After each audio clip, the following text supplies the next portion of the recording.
کراچی میں الیکشن ہوا، لوگوں نے ہم پر اعتماد کیا.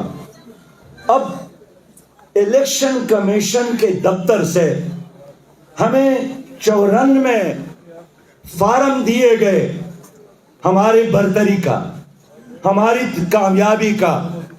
اگلے دن بڑے انتظار کے بعد آروس کی طرف سے رپورٹ آیا تو ہمارے 94 کی بجائے انہوں نے 86 حلقے ڈکلیئر کیے.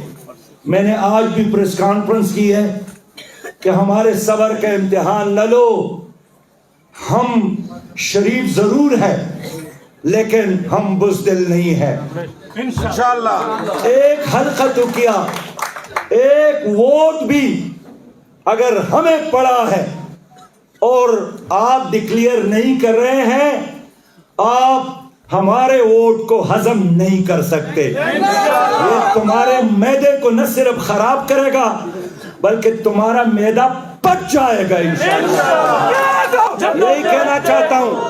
میں نے آج زرداری صاحب کو بھی پیغام دیا ہے کہ اپنی حکومت کو سمجھا دو، ہمارے مینڈیٹ واپس کرو. میئر ہر صورت میں ہمارا بنے گا اور آپ اگر کچھ کر سکتے ہیں. میں پیپل پارٹی سے کہنا چاہتا ہوں، میں پیپلز پارٹی سے کہنا چاہتا ہوں کہ آپ اگر کچھ کر سکتے ہیں تو اللہ نے آپ کو 14 سال موقع دیا. اگر آپ 14 سال میں کچھ نہیں کر سکے تو آئندہ 2-4 سالوں میں آپ کیا کر سکتے ہیں؟ کراچی کے بغیر بھی حیدرآباد کو آباد کرے، سکر کو آباد کرے، کم از کم لاڑکانہ کو تو آباد کرے نا. بھٹو صاحب بے نظیر صاحبہ کا گاؤں ہے. خیرپور کو آباد کرے، شکارپور کو آباد کرے. لیکن سندھ میں غربت ناچ رہی ہے، سندھ میں کرپشن ہے، سندھ میں انسانیت کی تذلیل ہو رہی ہے. سندھ کے لوگوں کو پیپلز پارٹی نے غلام بنایا ہے.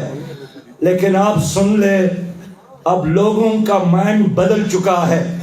آپ جھوٹ کا، فریب کا، ظلم اور جبر کی سیاست کو مزید نہیں چلا سکتے، اور یہی شہر اور دیہات تمہاری سیاست کے لیے قبرستان بنیں گے انشاءاللہ.